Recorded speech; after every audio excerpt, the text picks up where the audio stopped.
Hello genius, কেমন আছো প্রত্যেকে?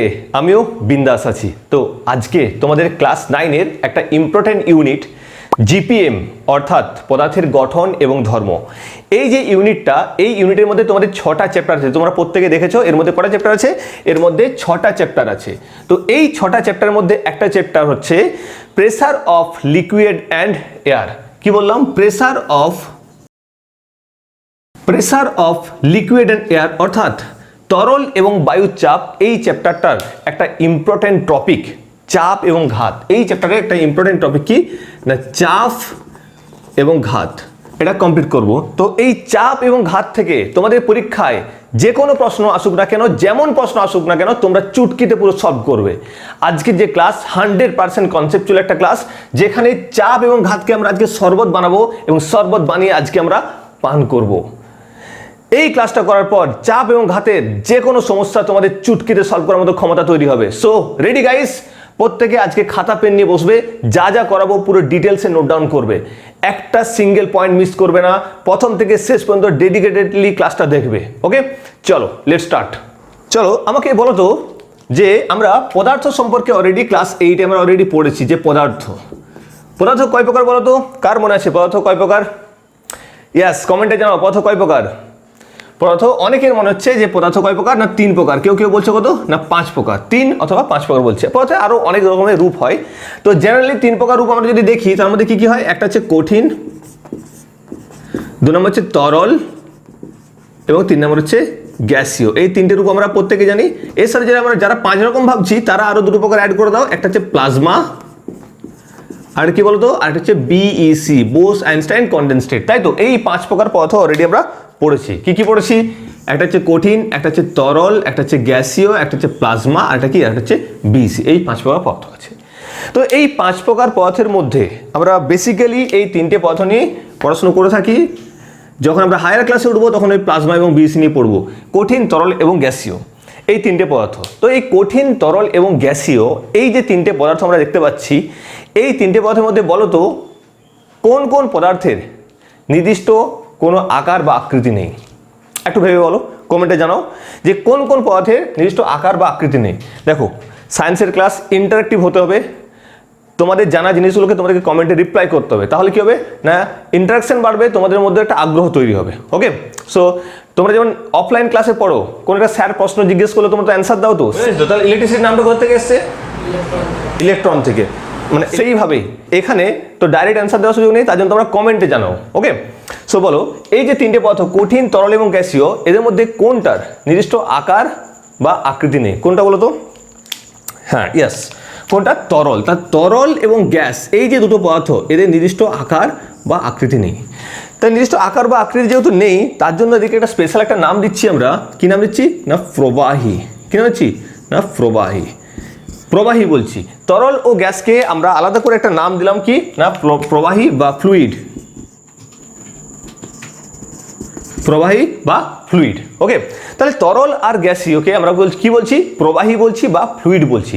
তাহলে ফ্লুইড বা প্রবাহী কাকে বলবো? অ্যাকচুয়ালি ফ্লুইড বা প্রবাহীর ডেফিনেশন কি হবে বলতো? ফ্লুইড বা প্রবাহীর ডেফিনেশন কি হবে না, বলছে যারা নিজেরাই প্রবাহিত হতে পারবে, একটা জায়গা থেকে অন্য জায়গায় কি হতে পারবে? প্রবাহিত হতে পারবে, তাদেরকে আমরা প্রবাহী বলছি। একদম সিম্পল ভাবে যদি আমরা বলি, যারা নিজেরাই একটা জায়গা থেকে অন্য জায়গাতে প্রবাহিত হতে পারবে, তাদেরকে আমরা কি বলবো? তাদেরকে বলবো আমরা প্রবাহী।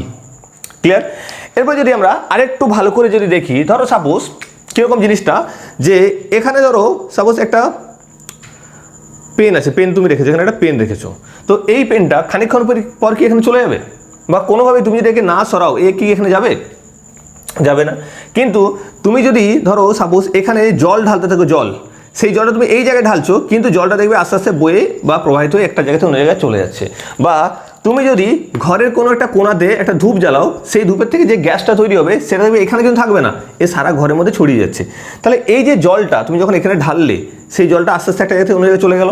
বা এই যে গ্যাসটা অটোমেটিকভাবে একটা জায়গা থেকে অন্য জায়গায় চলে যাচ্ছে। তাহলে এই যে বলছি যে যারা নিজেরাই কি হতে পারছে না? প্রবাহিত হতে পারছে, তাদেরকে আমরা কি বলছি? তাদেরকে আমরা বলছি প্রবাহী। ক্লিয়ার হয়েছে? তাহলে যারা নিজেরাই একটা জায়গা থেকে অন্য জায়গায় প্রবাহিত হতে পারবে, তাদেরকে আমরা কি বলবো? তাদেরকে আমরা বলবো প্রবাহী। এবার দেখো, ভালো করে দেখো, যদি এটাকে আমরা আরেকটু ভালোভাবে বলি, এই যে প্রবাহটা, কোথা থেকে কোথায় হয় বলো তো? এই যে প্রবাহটা দেখছো কোথা থেকে কোথায় হয় না, এই প্রবাহটা হয়ে থাকে না উচ্চ চাপ থেকে কোথায় না, উচ্চ চাপ থেকে নিম্ন চাপের দিকে হয়ে থাকে। কি বললাম? উচ্চ চাপ থেকে কোথায় হয়ে থাকে না, নিম্ন চাপের দিকে প্রবাহিত হতে থাকে। উচ্চ চাপ থেকে কোথায় না, নিম্ন চাপের দিকে। মানে ব্যাপারটা এরকম নয় যে বেশি জল আছে সেখান থেকে কম জলের দিকে প্রবাহ হবে, ব্যাপারটা কিন্তু এরকম নয়। কখনো জলকে দেখেছো যে বেশি থেকে কম জায়গায় প্রবাহিত হচ্ছে?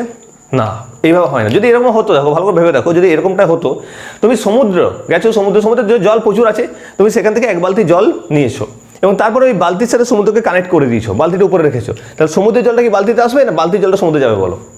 যদি জল বেশি জায়গা থেকে কম জায়গায় যেত তাহলে নিশ্চয়ই সমুদ্রে জল প্রচুর আছে, ওখান থেকে বালতিতে চলে আসতো। কিন্তু যেহেতু বালতির জলটা উপরে আছে, তাহলে উপর থেকে কোথায় যাবে না, সমুদ্রে চলে যাবে। ক্লিয়ার? এই যে উপরে আছে মানে উচ্চ চাপযুক্ত অঞ্চল থেকে কোথায় যাবে, জল নিম্ন চাপযুক্ত অঞ্চলে নিজের থেকেই প্রবাহিত হবে, কোনো রকম মোটর বা ইনস্ট্রুমেন্ট প্রয়োজন হবে না। ক্লিয়ার হয়েছে? তাহলে জল বা বায়ু যাদেরকে আমরা ফ্লুইড বলছি, তার মধ্যে একটা স্পেশাল বৈশিষ্ট্য কি, তার উচ্চ চাপ অঞ্চল থেকে কোথায় চলে যাবে, নিম্ন চাপ। এই যে ঘরে তুমি যে ধূপ জ্বেলেছিলে, এখানে এর ঘনত্ব বেশি হয়ে গেছিলো, মানে এখানে চাপ বেশি হয়ে গেছিলো, এখান থেকে সে কোথায় না, যেখানে চাপ কম আছে সেখানে চলে যাচ্ছে, মানে সারা ঘরের মধ্যে ছড়িয়ে পড়ছে। কতক্ষণ মধ্যে ছড়িয়ে পড়বে? যতক্ষণ না পুরো জায়গার মধ্যে চাপ ইকুয়াল হয়ে যায়। আমরা বারবার ধরে একটা ওয়ার্ডের উপর গুরুত্ব দিচ্ছি, চাপ। কিসের উপর গুরুত্ব দিচ্ছি না, চাপ। এই চাপ, এটাকে আমাদেরকে খেয়াল করতে হবে। যদি এটাকে আমরা আরেকটু ভালো করে বলি, তাহলে কি হবে না, প্রবাহী হচ্ছে সেগুলোই যাদেরকে আমরা কি করব না, যাদেরকে বাইরে থেকে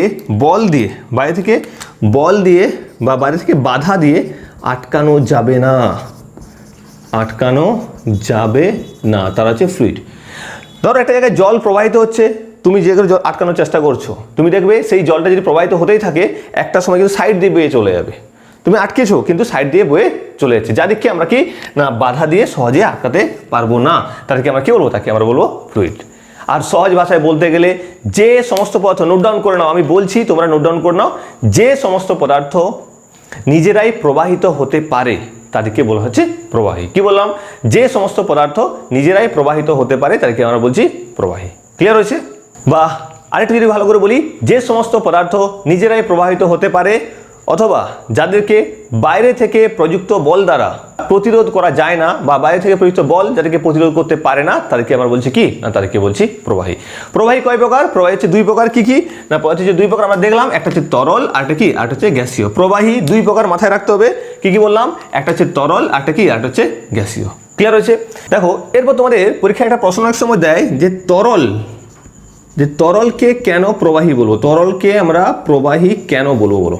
সিম্পল বিষয়, তরলকে প্রবাহী কেন বলবো প্রশ্নটা যদি বলে তোমরা এখান থেকে অ্যান্সার লিখতে পারো। এই জন্য বলি কনসেপচুয়াল ক্লাস, সায়েন্সের ক্লাস মানে কনসেপচুয়াল ক্লাস, মুখস্থ করার কিছু নেই এখানে। যে তরল হচ্ছে এমন একটা পদার্থ যা নিজে থেকে কি হতে পারে না, নিজে থেকে প্রবাহিত হতে পারে। এক নম্বর পয়েন্ট আমরা দিলাম। দ্বিতীয় নম্বর আমরা যদি দিই যে বাইরে থেকে একে যদি আমরা বল প্রয়োগ করে বাধার সৃষ্টি করি, তাহলে বল কি করে একে বাধা দিতে পারে না। ব্যাস এই দুটো কারণের জন্যই আমরা কি বলবো, তরলকে প্রবাহী বলবো। তাহলে তরল নিজেরাই প্রবাহিত হতে পারছে এবং তরলকে বাইরে থেকে যদি প্রযুক্ত বল দিয়ে বাধা দেওয়ার চেষ্টা করি তাহলে কিন্তু বাধা দেওয়া যাবে না। এটাকে আমরা কি বলছি, এটাকে এই জন্য আমরা তরলকে বলছি প্রবাহী বা ফ্লুইড। ক্লিয়ার হয়েছে? ব্যাস এরপর দেখো আমরা এখানে একটা জিনিসের কথা সবসময় উল্লেখ করেছিলাম, সেটা হচ্ছে এই যে উচ্চ চাপ থেকে কোথায় যাচ্ছে, নিম্ন চাপে। তাহলে এই চাপ জিনিসটা কি, কেন উচ্চ চাপ থেকে নিম্ন চাপে যাচ্ছে, বা চাপ জিনিসটা কি অ্যাকচুয়াল, সেটাকে আমরা জানবো। ওকে, চলো এরপর আমাদের নেক্সট টপিক হচ্ছে কি না, প্রেসার বা চাপ।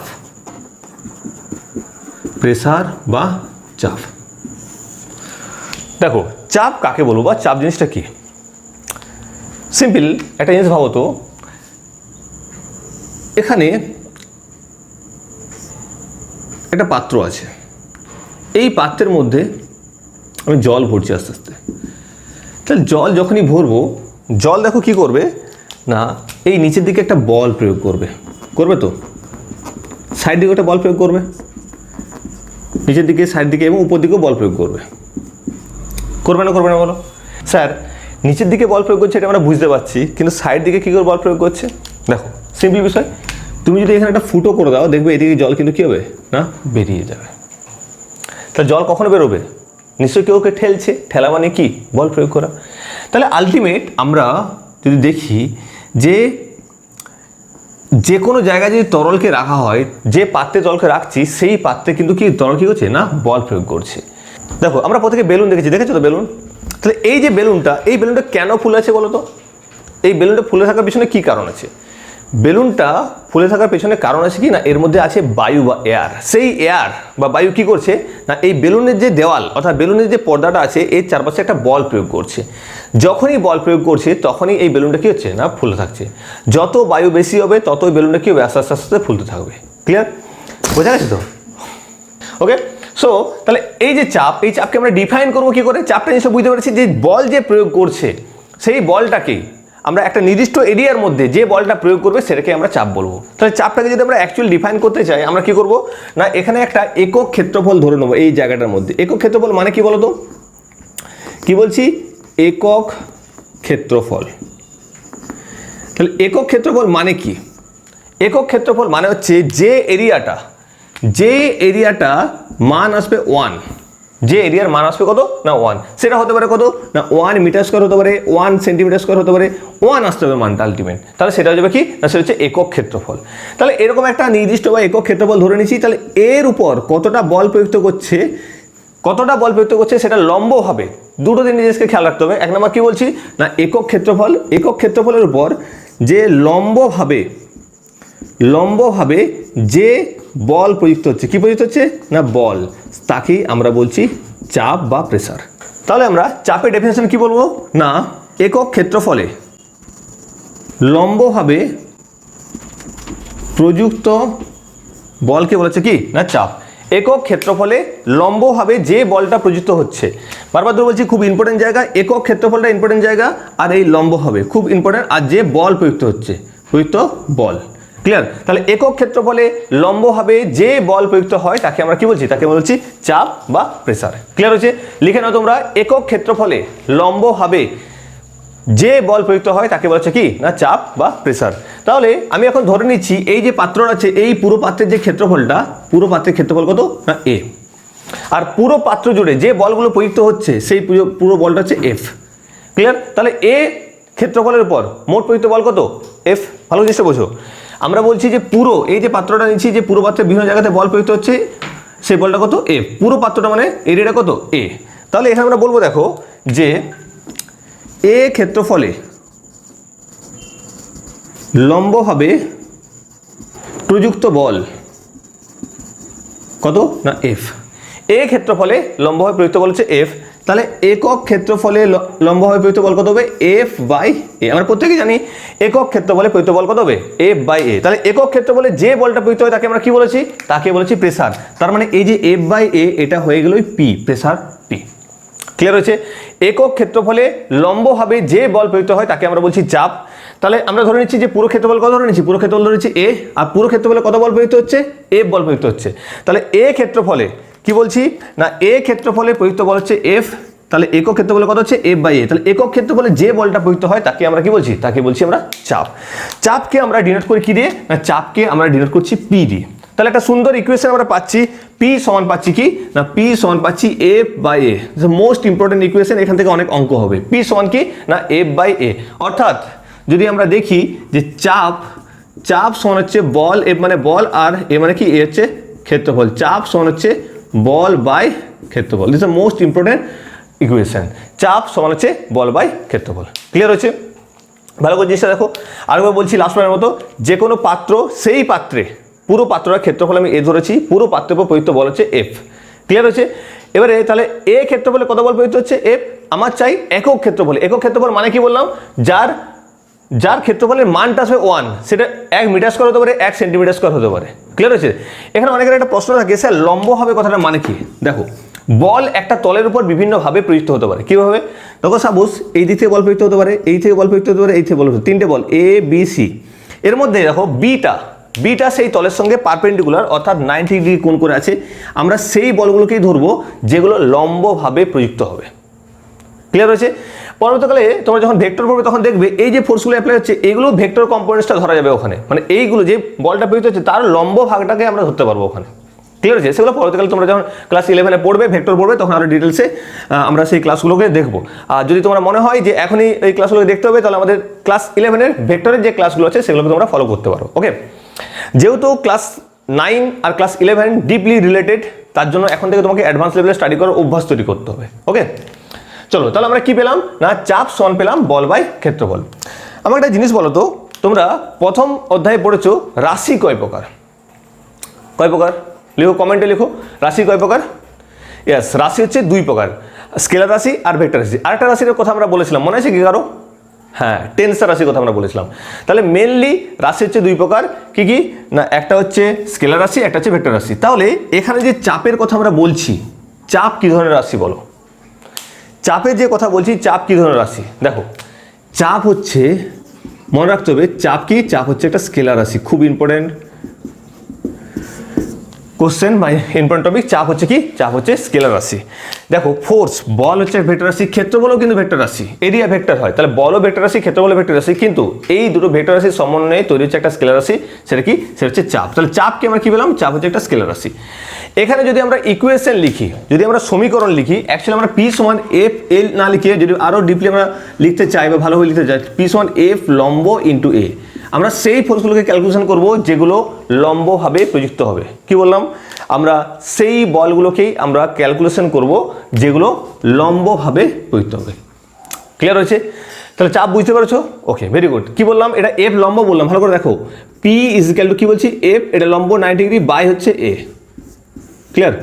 ব্যাস, এটার আরেকটা ইকুয়েশন হয়, সাপোজ এরকম একটা তল আমরা পেয়েছি, এরকম একটা তল পেয়েছি, যেখানে এই তলটাতে সমস্ত জায়গায় চাপ কিন্তু সমান নয়, কোনো জায়গায় চাপ বেশি, কোনো জায়গায় চাপ কম। ঠিক আছে? তাহলে সেক্ষেত্রে আমরা কীভাবে লিখবো না, সেক্ষেত্রে চাপের যদি আমরা ইকুয়েশন লিখি, পি সমান লিখবো ডেল এফ বাই ডেল এ। কি লিখবো? ডেল এফ বাই ডেল এ। যখন কোনো একটা তলে অসমভাবে চাপ থাকবে বা অসমভাবে বিভিন্ন জায়গায় ফোর্স অ্যাপ্লাই হবে, সেক্ষেত্রে আমরা লিখবো কি? পি সমান del F by del A. Clear? আর যদি সমভাবে হয়ে থাকে, তাহলে সেক্ষেত্রে কি লিখবো? পি এ বাই এ, বা আমরা পি পারপেন্ডিকুলার বাই এ, এভাবে আমরা লিখতে পারি। ক্লিয়ার হয়েছে তো? তাহলে এটা হলো চাপের ইকুয়েশন। তাহলে আমরা দেখতে পাচ্ছি চাপ দুটো জিনিসের উপর ডিপেন্ড হচ্ছে, একটা হচ্ছে বলের উপর আর একটা হচ্ছে এরিয়ার উপর। ক্লিয়ার? বলের উপর আর এরিয়া অর্থাৎ ক্ষেত্রফলের উপর। তাহলে আমাকে বলো তো, চাপের একক আমরা কি লিখবো? চাপের একক আমরা কি লিখবো? কারণ প্রত্যেকটা রাশিকে যখন আমরা পড়বো, তখন আমাকে একক আর মাত্রা জানতে হবে। তাহলে চাপের একক কি লিখবো বলো? দেখো, চাপের যদি আমরা ইউনিট দেখি, চাপের ইউনিটটা কার কার উপর ডিপেন্ডেন্ট সেটা আমাকে দেখতে হবে। চাপের ইউনিট কার কার উপর ডিপেন্ডেন্ট? চাপের ইউনিট ডিপেন্ড হচ্ছে ফোর্সের উপর আর এরিয়ার উপর। ফোর্স আর এরিয়া অর্থাৎ ক্ষেত্রফলের উপর, বল এবং ক্ষেত্রফলের উপর। তাহলে বলের একক আমরা দেখবো আর ক্ষেত্রফলের একক দেখবো, সেটাকে আমরা কম্বাইন করে চাপের এককটা তৈরি করবো। কোনো রকম মুখস্থের কোনো গল্প থাকবে না। তাহলে এখানে যদি আমরা দেখি, এসআই সিস্টেমে চাপের একক কি বলো? এসআই সিস্টেমে বলের একক কি বলো? অনেকে জানা আছে এসআই সিস্টেমে ফোর্সের একক, কমেন্টে জানাও। এসআই সিস্টেমে ফোর্সের একক কি? Yes, very good, Newton. SI পদ্ধতিতে বলের হচ্ছে নিউটন, যেটাকে আমরা ক্যাপিটাল এন দ্বারা লিখছি। কি লিখছি?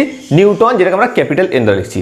আর একটা হচ্ছে এরিয়া অর্থাৎ ক্ষেত্রফল একক কি হবে না, ক্ষেত্রফল একক হচ্ছে মিটার স্কোয়ার। ভালো করে দেখো, নিউটন পার মিটার স্কোয়ার। তাহলে নিউটন হচ্ছে এসআই পদ্ধতিতে বলের একক, আর ক্ষেত্রফল একক কি না, ক্ষেত্রফল একক হচ্ছে মিটার স্কোয়ার। তাহলে এক্ষেত্রে আমরা চাপের একক কি পাবো না, চাপের একক পাবো নিউটন পার মিটার স্কোয়ার। যেহেতু পি সমান হচ্ছে এফ বাই এ, ভালো করে দেখো, পি সমান হচ্ছে এফ বাই এ, তাহলে এফ এর একক কি পাচ্ছি? নিউটন, আর এর একক কি?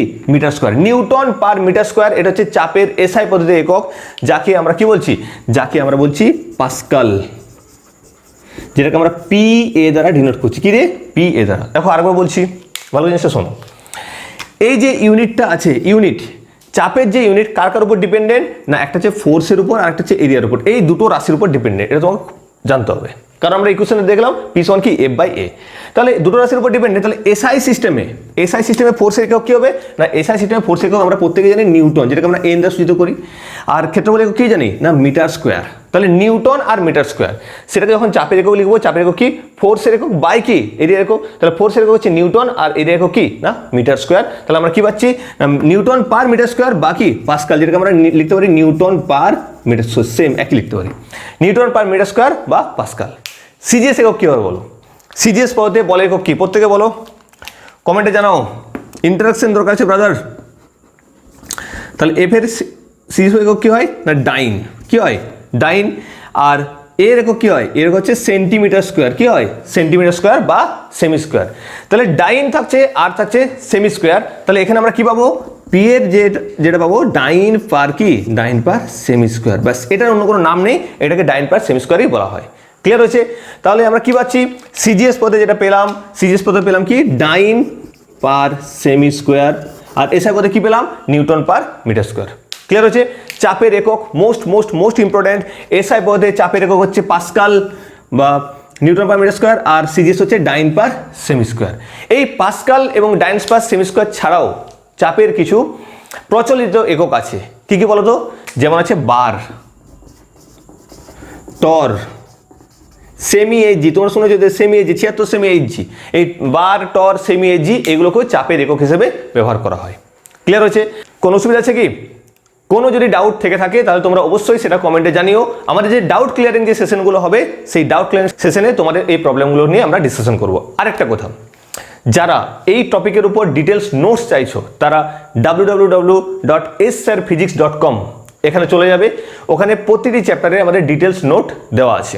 যদি ওখানে খুঁজে পেতে অসুবিধা হয় তাহলে আমাদের স্ক্রিনে দেখো হোয়াটসঅ্যাপ নাম্বারটা উঠছে, এই হোয়াটসঅ্যাপ নাম্বারে তোমরা কন্ট্যাক্ট করবে, ক্লাস 9 বলে লিখবে এবং স্কুল কোন ডিস্ট্রিক্ট থেকে বলছো সেটাও লিখবে এবং ওখানে চ্যাপ্টারের নাম বলবে, তোমাদের এখান থেকে পিডিএফ পাঠিয়ে দেওয়া হবে। ক্লিয়ার? তোমরা এই যে হোয়াটসঅ্যাপ নাম্বারটা দেখছো এই হোয়াটসঅ্যাপ নাম্বারটা তোমরা প্রত্যেকে নোট ডাউন করে নেবে। ওকে, এখান থেকে নোটস বানিয়ে নিতে হবে, সাপোর্টিং নোটস আমরা আমাদের কাছ থেকে তোমাদেরকে প্রোভাইড করবো। ওকে, তাহলে আমরা এখানে কি দেখলাম, আমরা এখানে ফ্লুইড সম্পর্কে দেখলাম, তারপরে আমরা এখানে প্রেসার সম্পর্কে দেখলাম এবং তারপর আমরা প্রেসারের একক সম্পর্কে দেখলাম। প্রেসারের একক কি বললাম না, প্রেসারের একক যেটা বললাম এসআই পদ্ধতিতে পাস্কাল আর সিজিএস ডাইন পার সেমি স্কোয়ার। এছাড়াও কিছু প্রচলিত এককের কথা আমরা বললাম, সেগুলো সম্পর্কে আমরা আরো পরে বিস্তারিত আলোচনা করব, যেটা হচ্ছে কি না বার, টর এবং সেমি এইচজি। ওকে, চলো গাইস,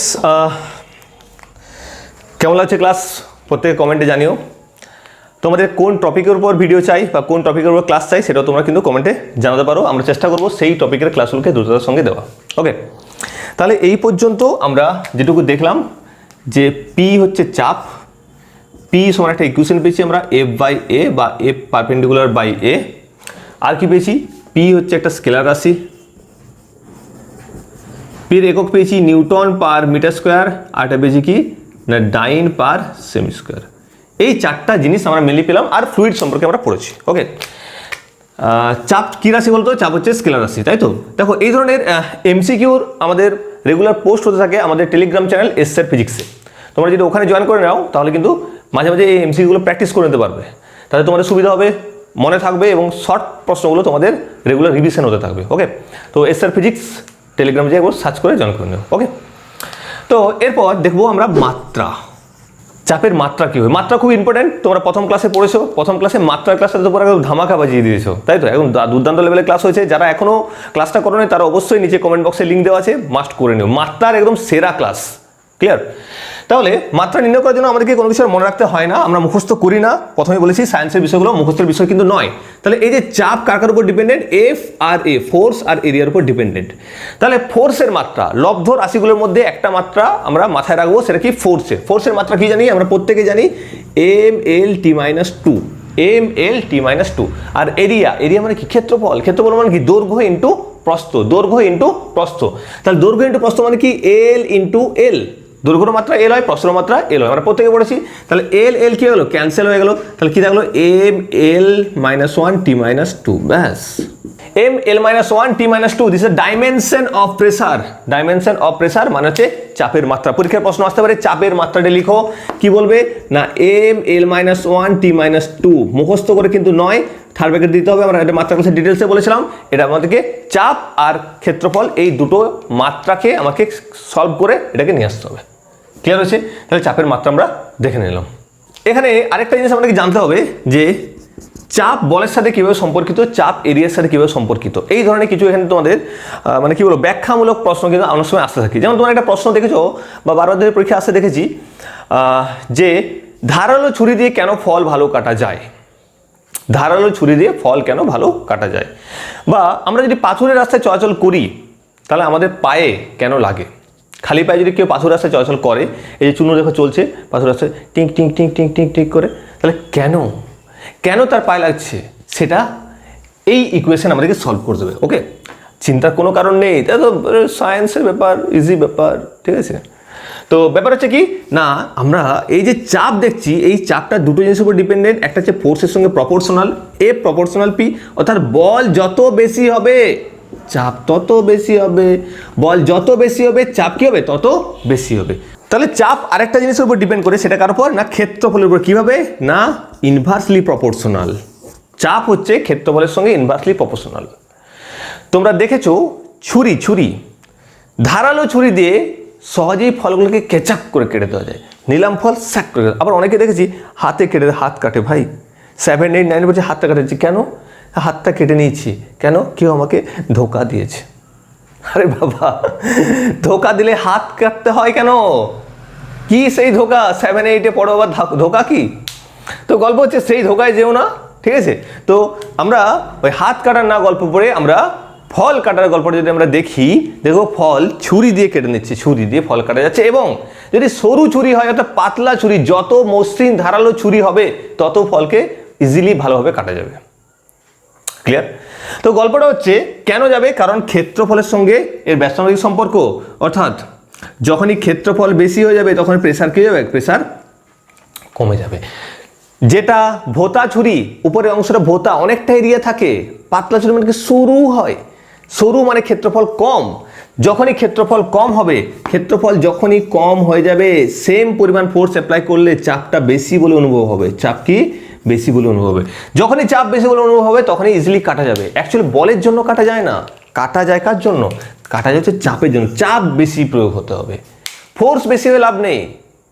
চাপ যদি বেশি করতে হবে যেভাবে হোক, যেমনভাবে বললাম, তোমরা দেখেছো যে গাজন যখন একটা উৎসব হয়, গাজন উৎসব সময় অনেকে নাম শুনেছো, অনেকে দেখবে পেরেকের উপর শুয়ে চলে যাচ্ছে, পেরেকের উপর কি করে শুচ্ছে? ওখানে কিন্তু সিঙ্গেল পেরেক নেই, অনেকগুলো পেরেক আছে।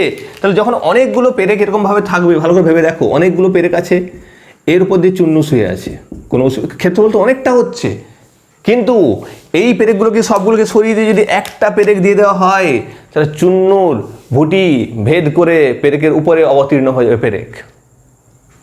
ক্লিয়ার? কেন? কারণ পুরো ফোর্সটা এইটুকু ক্ষেত্রফলের উপর কাজ করতে শুরু করবে। নিশ্চয় বোঝা গেছে তো? যেহেতু অনেকগুলো পেরেক আছে, তার জন্য ক্ষেত্রফলটা অনেকটা জায়গা জুড়ে আসছে। তোমরা অনেকে দেখেছো যে বালিতে, চড়া বালিতে অনেক সময় যদি কোনো কারণে কেউ পড়ে যায়, তাহলে সে যদি ওঠার চেষ্টা করে আরো নিচ দিকে নেমে যায়, এটা তোমরা দেখেছো, শুনেছো। তাহলে তখন কি করতে হবে? কারণ যখনই চড়া বালিতে আমি ফোর্স অ্যাপ্লাই করে নিজেকে ওঠার চেষ্টা করব, তখন এরিয়াটা ছোট হয়ে গেছে, ক্ষেত্রফল দুটো পা মাত্র দাঁড়িয়ে আছে, অটোমেটিক বলটা বেশি হয়ে যাবে, নিচের দিকে চলে যাব। তখন শুয়ে যেতে হবে, শুয়ে তারপরে পাগুলোকে তোলার চেষ্টা করতে হবে। তাহলে তোমার বলটা, ক্ষেত্রফলটা বেশি হয়েছে, সেই বলটা ডিস্ট্রিবিউট হওয়ার সুযোগ পাচ্ছে, চাপ কমে যাচ্ছে। নিশ্চয় বোঝা যাচ্ছে তো? সেরকম তাহলে চাপ দুটো জিনিসের উপর ডিপেন্ড করছে। কার কার উপর বললাম?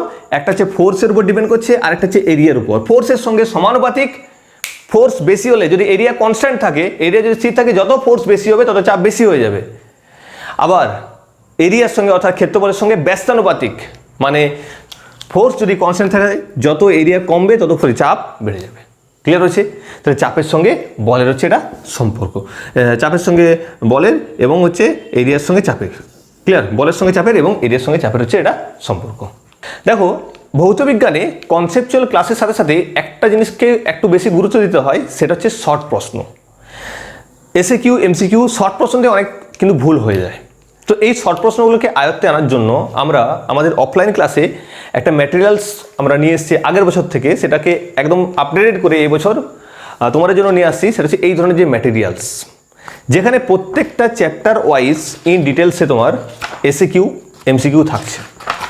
পুরো এসএকিউ থাকছে। প্রথমে এসএকিউ বিভিন্ন বই থেকে কালেক্ট করা ইম্পর্টেন্ট সমস্ত এসিকিউ একটা জায়গায় জড়ো করা আছে, তার পাশে তার উত্তর, এবং এরপরে থাকছে এমসিকিউ, এবং এমসিকিউর পরেও যে যে চ্যাপ্টারের অঙ্ক থাকছে সেই চ্যাপ্টারের অঙ্ক, অনেক বেশি অঙ্ক। আমরা একটা বইয়ে 2-3টে অঙ্ক পাচ্ছি, সবাইকে 4-5টা-10টা অঙ্ক পাচ্ছি, এখানে অনেক বেশি পরিমাণে অঙ্ককে আমরা দিয়েছি, পাশে পাশে উত্তর, এবং সেই অঙ্কটা কতটা জটিল কতটা সহজ সেটাও পাশাপাশি মেনশন করে দেওয়া আছে। তো এই ধরনের ম্যাটেরিয়ালসগুলো আমাদের যে অফলাইন স্টুডেন্টরা যারা তারা অলরেডি নিচ্ছে, তারা কিন্তু প্রচুর পরিমাণে উপকৃত হয়েছে। তো তোমরা যদি মনে করো যে এই জিনিসগুলো বা এই ম্যাটেরিয়ালসগুলো তোমাদের প্রয়োজন আছে, তোমরা যদি নিতে চাও, তাহলে নিচে যে হোয়াটসঅ্যাপ নাম্বার দেখতে পাচ্ছ সেখানে কন্ট্যাক্ট করো। একদম নমিনাল ফিজে রাখা হয়েছে, প্রায় জেরক্সের দামে তোমাদের কাছে হোম ডেলিভারি করে দেবে থ্রু কুরিয়ার বা পোস্ট অফিসের মাধ্যমে। ওকে, তো যারা নিতে চাইছো তারা কিন্তু নিজের নাম্বারে কন্ট্যাক্ট করে নিও। ওকে, আমরা আজকে এখানে আর একটা টপিক পড়বো, সেটা হচ্ছে আমরা দেখলাম যে চাপের দুটো একক, এসআই একক, পাস্কেল আর সিজি একক, ডাইন পার সেমি স্কোয়ার, এই দুটোর মধ্যে সম্পর্কটা আজকে আমরা দেখবো। দেখো তাহলে আমরা দেখব কি না, নিউটন পার মিটার স্কোয়ার বা পাস্কেলের সঙ্গে ডাইন পার সেমি স্কোয়ারের সম্পর্ক কি, এই দুটো আমরা দেখব। দেখো আমাকে একটা জিনিস বলো, 1 পাস্কাল সমান কি 1 নিউটন পার কি 1 মিটার স্কোয়ার। 1 পাস্কাল সমান কি 1 নিউটন বাই কি বাই 1 মিটার স্কোয়ার। এবার দেখো 1 নিউটনকে আমরা কনভার্ট করব ডাইনে, আর মিটার স্কোয়ারকে আমরা কনভার্ট করব সেন্টিমিটার স্কোয়ার, তাহলেই হয়ে যাবে। তোমরা প্রত্যেকে ক্লাস 9-এ পড়েছো প্রথম দিকে যে 1 নিউটন সমান কত ডাইন, আগে চ্যাপ্টারে ছিল তো। 1 নিউটন সমান প্রত্যেকে পড়েছো 10⁵ ডাইন, ভেরি গুড, 10⁵ ডাইন, হ্যাঁ কি না? বলো তো 1 মিটার স্কোয়ার সমান কত সেন্টিমিটার স্কোয়ার? এই জায়গাটা অনেকে ভুল করে দেয়। আমরা জেনারেলি পড়ে এসেছি কি যে 1 মিটার সমান 100 সেন্টিমিটার, তাহলে আমরা কি বলে দিই 100 সেন্টিমিটার স্কোয়ার, এটা নয়, মিটার স্কোয়ার আছে বস, মিটার স্কোয়ার। তাহলে কি করব, এই দিকেও স্কোয়ার করব আর এদিকেও কি করব, স্কোয়ার করব। তাহলে 1 মিটার স্কোয়ার মানে 1 মিটার স্কোয়ার পেয়ে গেলাম, মানে 100 × 100, ভালো করে দেখো 100 × 100 সেন্টিমিটার স্কোয়ার, তার মানে কি পাচ্ছি 1 মিটার স্কোয়ার সমান হচ্ছে 10⁴ সেন্টিমিটার স্কোয়ার, খুব ইম্পর্টেন্ট। 1 মিটার স্কোয়ার সমান হচ্ছে 10 স্কোয়ার সেন্টিমিটার স্কোয়ার নয়, 10⁴ সেন্টিমিটার স্কোয়ার, ক্লিয়ার? তাহলে এখানে আমরা কি লিখবো, ভালো করে দেখো, 1 নিউটন সমান 10⁵ ডাইন আমরা লিখে নিলাম, আর 1 মিটার স্কোয়ার সমান কি লিখলাম 10⁴ সেন্টিমিটার স্কোয়ার। 10 স্কোয়ার কিন্তু নয়, 100 নয়, 100 × 100 স্কোয়ার করছি, খেয়াল রাখতে হবে। তাহলে এখানে কে ক্যান্সেল হবে বলো, 10⁴, 10⁵, একটা 10 থাকলো, তাহলে এখানে আমরা পাচ্ছি কি সমান হচ্ছে 10 ডাইন পার সেমি স্কোয়ার, খুব ইম্পর্টেন্ট, ক্লিয়ার? তাহলে কি লিখবো যে 1 pascal equal to 10 dyne per cm square. This is most important, এটা আমাদের খুব কাজে লাগবে যখন আমরা অঙ্ক করব। 1 পাস্কাল সমান 10 ডাইন পার সেমি স্কোয়ার, খুব ইম্পর্টেন্ট জিনিস। যখন আমরা অঙ্ক অর্থাৎ নিউমেরিক্যালস করব তখন কিন্তু কনভার্সনের জন্য আমাদের দরকার হবে। বা পরীক্ষায় প্রশ্ন আসে অনেক সময়, প্রমাণ করো যে 1 পাস্কাল সমান হচ্ছে 10 ডাইন পার সেমি স্কোয়ার, তখন আমাদেরকে প্রমাণ করতে হবে। ক্লিয়ার হচ্ছে? লাস্ট আমরা একটা জিনিস বলবো, সেটা হচ্ছে পাস্কালের সংজ্ঞাটা বলবো। অনেক সময় আসে যে 1 পাস্কাল কাকে বলা হয়। দেখো তো পাস্কালের সংজ্ঞা আমরা এই জায়গাটা বলেছি। ওকে, পাস্কালের সংজ্ঞা সিম্পল জিনিস।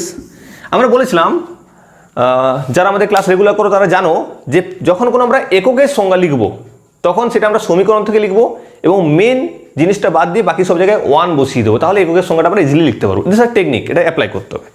তাহলে আমরা পি সমান পেয়েছি F/A, পাস্কাল এসআই একক, তার জন্য আমরা এফটাকে কত করে দিচ্ছি, এফটাকে 1 নিউটন আর এটা কত 1 মিটার স্কোয়ার। তাহলে কত পাবো বলো, 1 নিউটন পার মিটার স্কোয়ার পাচ্ছি। ভালো জিনিসটা দেখো, তাহলে 1 নিউটন পার কত পাচ্ছি 1 মিটার স্কোয়ার।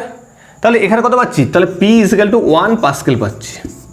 তাহলে 1 পাস্কেল কখন পেলাম, যখন ফোর্স কত ছিল 1 নিউটন আর এরিয়া কত ছিল 1 মিটার স্কোয়ার। তাহলে আমরা কি বলবো, 1 মিটার স্কোয়ার একটা ক্ষেত্রফলের উপর লম্বভাবে যদি 1 নিউটন বল প্রয়োগ করা হয়, কত ক্ষেত্রফল এখানে দেখো, ভালো করে লক্ষ্য করো, ক্ষেত্রফলটা ছিল 1 মিটার স্কোয়ার। তাহলে 1 মিটার স্কোয়ার একটা এরিয়ার উপর দিয়ে আমি 1 নিউটন ফোর্স অ্যাপ্লাই করছি, তাহলে যে চাপটা তৈরি হচ্ছে তাকে বলা হচ্ছে 1 পাস্কাল। কি বললাম, 1 মিটার স্কোয়ার ক্ষেত্রফলের উপর দিয়ে 1 নিউটন বল প্রযুক্ত করলে যে চাপ পাওয়া যায় তাকে বলা হচ্ছে 1 পাস্কাল।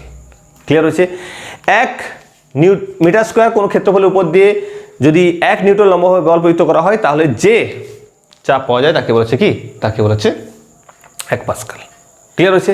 ওকে, তাহলে চাপ সম্পর্কে আজকে আমরা পুরো ইন ডিটেলসে পড়লাম। যদি এই ক্লাসে কারো কোনো অসুবিধা থাকে তাহলে অবশ্যই সেটা তোমরা কমেন্টে জানিও বা আমাদের হোয়াটসঅ্যাপ নাম্বারে জানিও। আমরা ইন ডিটেলসে আরও যে আমাদের প্রবলেম সলিউশন যে ক্লাসগুলো হবে সেখানে আমরা ডিসকাস করব। ওকে, আরেকটা কথা, যারা এই ম্যাটেরিয়ালসটা নিতে চাইছো তারা অবশ্যই নিচের হোয়াটসঅ্যাপ নাম্বারে কন্ট্যাক্ট করো। যারা নোটস নিতে চাইছো তারা অবশ্যই ডিটেলস লিখে পাঠিও, PDF বলে তোমরা অবশ্যই নোটস পেয়ে যাবে ওখান থেকে। ওকে, আজকে এই পর্যন্তই। পরের দিনে আমরা ঘাত থ্রাস্ট সম্পর্কে ডিটেলসে পড়বো এবং তার সাথে সাথে P = HDG একটা ইম্পর্টেন্ট ফর্মুলা, P = HDG একটা ইম্পর্টেন্ট ইকুয়েশন, সেটা আলোচনা করব। ওকে, আজ এই পর্যন্তই, দেখা হবে পরের ক্লাসে। জয় হিন্দ, জয় ভারত।